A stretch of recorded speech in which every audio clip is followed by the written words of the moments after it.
Panas. Apa yang panas tu? Panas. Buku baru terbit. Buku apakah itu? Soal jawab adab-adab berdoa. Okey, tuan-tuan dan puan-puan, Assalamualaikum warahmatullahi wabarakatuh. Okey, buku ini baru saja diterbitkan oleh Santai Ilmu dan baru saja hari ini dimuat naik ke Shopee bagi sesiapa yang ingin memesan edisi bercetak bagi buku ini ya. Baik, sedikit ulasan, sedikit pengenalan buku ini. Sebenarnya bukanlah buku yang baru saya tulis, tapi sebaliknya saya mula menulis pada 6 November 2018 dan siap alhamdulillah pada 31 Januari 2019. Jadi sejak 31 Januari 2019 itu, buku ini sebenarnya telah pun ada di laman web saya, hafizfirdaus.com, untuk dimuat turun secara percuma. Edisi PDF untuk dimuat turun secara percuma. Hanya baru-baru ni Ustaz Syihabuddin dan juga syarikat beliau, Santai Ilmu Publication, berminat untuk mencetaknya, maka sudah pun siap edisi bercetak ya. Okey, buku ini bagi sesiapa yang nak baca percuma ataupun nak tengok dulu baru nak order, okey tak apa, boleh muat turun edisi PDF, boleh tengok-tengok dulu. Jika nak maintain, nak kekal baca daripada edisi PDF sahaja, dipersilakan. Jika hendak beli edisi bercetak, lebih selesa baca edisi bercetak, dipersilakan. Atau jika ingin membuat sumbangan kepada apa-apa projek memandaikan umat oleh Ustaz Syihabuddin, dipersilakan juga ya, sebab saya tidak mengambil apa-apa keuntungan daripada buku ini. Seandainya ada apa-apa keuntungan, ia semua sumbangan kepada projek-projek memandaikan ilmu oleh Ustaz Syihabuddin ya. Jadi buku ini 220 muka surat dan harganya RM35. RM35 dan saiz fontnya, kalau boleh nampak, okey, saiz fontnya boleh banding dengan jari saya lah. Okey. Alright, dan bagi setiap hadis disertakan nota kaki bagi menerangkan takhrijnya, maknanya diriwayatkan oleh siapa, okey, dan juga apakah darjat hadis tersebut. Kalau boleh nampak kan, ini hadis sahih dan ini penjelasan tentang takhrij hadis tersebut ya. Jadi tak perlu ragu-ragu, tertanya-tanya apabila membaca hadis-hadis yang terdapat dalam buku ini. Baik. Doa ni bukan angkat tangan doa saja ke? Apa yang nak cerita panjang-panjang ni? Tu yang kita kena tahu tu. Apa yang ini pun bila buku ni dah siap cetak, dah siap tulis pun, ada perkara-perkara yang patutnya masuk bab tu, patutnya masuk, ada perkara yang saya terlupa, tapi kebanyakannya telah saya masukkan dalam buku ini ya. Baik, jadi sebagai pengenalan ingin saya bacakan beberapa hadis tentang keutamaan berdoa ya, keutamaan berdoa. Kita selalu berdoa kan, tapi tahukah kita ia adalah satu yang sangat penting. Seperti contoh dalam sebuah hadisnya yang pendek, Rasulullah sallallahu alaihi wasallam bersabda, doa adalah ibadah. Dalam sebuah hadis lain, baginda bersabda, tidak ada sesuatu yang lebih mulia di sisi Allah Ta'ala berbanding doa. Begitu mulianya doa ya. Dalam sebuah hadis lain, sesungguhnya Allah Maha Pemalu dan Maha Mulia. Allah malu apabila seseorang itu menadah kedua tangannya berdoa kepadanya, lalu menurunkan kedua tangannya dalam keadaan kosong, lagi tidak diperkenankan. So, berdasarkan hadis ni, boleh tak doa tanpa angkat tangan? Okey, sila baca ya. Ada dibincangkan dalam buku ini juga. Baik, dalam sebuah hadis lain, baginda bersabda, tidaklah seorang Muslim ya, yang bermaksud tidaklah seorang Muslim berdoa dengan satu doa yang di dalamnya tidak terkandung permintaan yang berdosa, mahupun yang memutuskan silaturahim, melainkan Allah akan memberikan kepadanya salah satu daripada tiga hal. Sama ada disegerakan baginya pemakbulan doa, maknanya di dunia dapat, atau ditangguhkan hingga ke hari akhirat, atau dijauhkan daripadanya keburukan yang semisal. Okey. Hadis ni kita biasa dengar kan, tapi sebenarnya ada sambungan lagi. Setelah mendengar Rasulullah bersabda sedemikian, para sahabat bertanya, jika begitu, kami akan memperbanyakkan doa. Rasulullah pun jawab, teruskan kerana Allah lebih banyak pemberiannya. Okey, jadi banyak berdoa, lazimkan berdoa. Tetapi supaya doa kita ni menjadi satu ibadah yang menjadi amal soleh, menjadi sumber pahala bagi kita, hendaklah kita berdoa dengan betul. Betul tak? Dan kemudiannya agar doa kita ni lebih tinggi kadar makbulannya oleh Allah SWT, hendaklah kita juga berdoa dengan cara yang betul. Okey? Alright. Dan jika tadi kita baca hadis-hadis yang menganjurkan doa, menerangkan keutamaan doa, ada juga hadis-hadis yang memperingatkan kita, memperingatkan orang yang malas berdoa. Okey, sebagai contoh Rasulullah SAW bersabda, sesiapa yang tidak pernah berdoa kepada Allah, maka Allah murka ke atasnya. Hadis yang kedua, manusia yang paling lemah ialah orang yang malas daripada berdoa, sementara manusia yang paling bakhil ialah orang bakhil daripada memberi salam.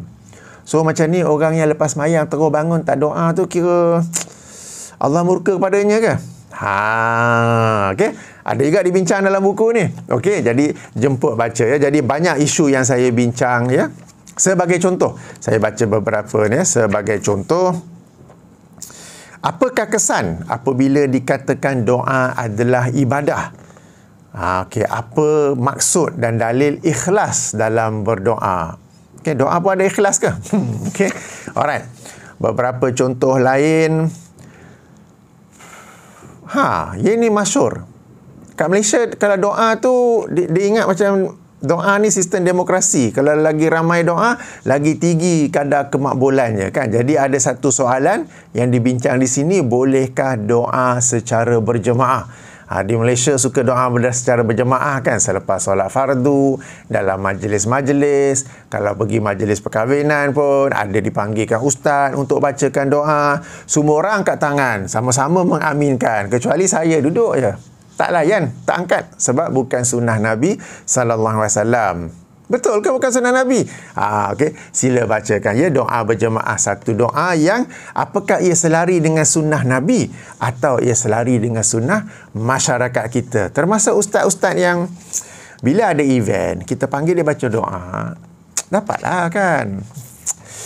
Jangan naif sangat dalam bab ni. Banyak orang yang sekarang ni menggunakan agama sebagai sumber mendapatkan ini. Jangan naif sangat. Adakah tak baik kata ustaz macam tu. Alright. Mestikah menghadap kiblat untuk berdoa? Okey. Mestikah berwuduk? Bolehkah berdoa jika dalam keadaan hadas besar? Tu dia. Alright. Okey. Dan apa lagi topik lain yang ada ya? Apakah dalil bagi solat hajat? Di sini saya bincangkan tentang solat hajat, sebab solat hajat ini sekali lagi di Malaysia dibuat secara berjemaah. Betul tak? Ada baca surah ni, surah tu, dah habis solat pun ada zikir tu, zikir ni, kemudian doanya. Lalu bagaimanakah? Jika ada dalil bagi solat hajat, bagaimanakah solat hajat tersebut? Kan kita ada hajat besar, kita buat solat hajat. Jadi pertama, ada dalil ke tak solat hajat tu? Kedua, jika ada, apakah ia secara berjemaah ataupun seorang-seorang? Kita ni ada hajat besar, sudah tentu kita nak Allah makbulkan hajat kita tu. Lalu ayuh kita buat berdasarkan dalil dan sunnah Nabi, bukan sunnah masyarakat. Okey, apa lagi yang ada di sini? Bolehkah berdoa selepas solat fardu? Tu dia. Bolehkah berdoa secara berjemaah selepas solat fardu? Okey, tadi saya sebut-sebut kan. Okey, apa lagi yang ada? Apakah kaitan antara doa dan usaha? Sebahagian orang doa saja, usaha tak mau. Sebahagian orang usaha saja, doa tak nak. Sebenarnya ada kaitan. So, macam mana kaitannya? Okey, ada dijelaskan di sini. Kenapa berdoa jika semuanya sudah ditakdirkan? Betul tak? Okey. Ini satu lagi. Antara sunnah Nabi dan sunnah masyarakat. Apa pula lagi? Doa istikharah.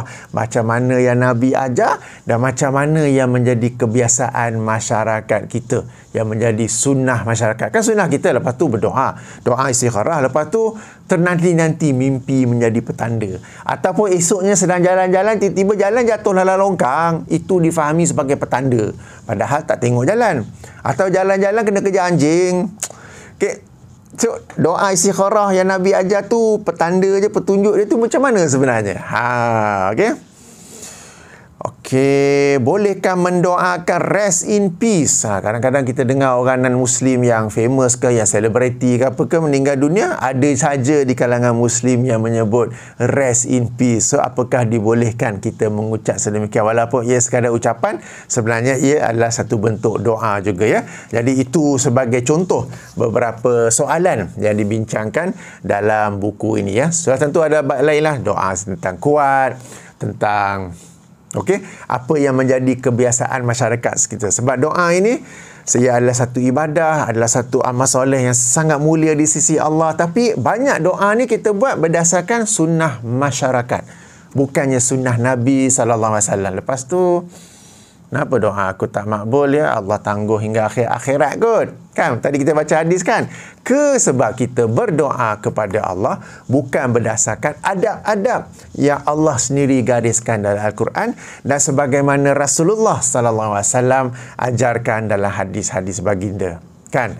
Jadi ayuh kita belajar, ayuh kita baca, moga-moga dengan itu doa kita menjadi satu ibadah yang besar pahalanya dan menjadi sesuatu yang begitu mulia di sisi Allah Subhanahu Wa Taala. Jadi ada dalam bentuk dua versi, boleh muat turun secara PDF, don't worry. Dan edisi PDF tu sebiji-sebiji dalam ni. Itu bukan edisi ringkas ke apa ke.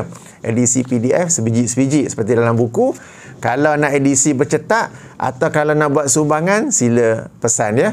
RM35 sikit mahal lah, harga kertas sekarang mahal. Okey. Bagi yang risau saiz font macam mana ke, saya tunjuk sekali lagi. Boleh bandingkan dengan saiz jari saya. Okey, boleh baca. Tapi nota kaki mungkin kecil, tapi dah nota kaki dia memang kecil lah. Alright. So, itu sedikit pengenalan dan ulasan ke atas buku saya yang edisi terbitan, edisi bercetak baru, edisi PDF sudah kira 2 tahun lebih lah ya. Baik. Subhanakallahumma wa bihamdika asyhadu an la ilaha illa anta astaghfiruka wa atubu ilaika. Assalamualaikum warahmatullahi wabarakatuh.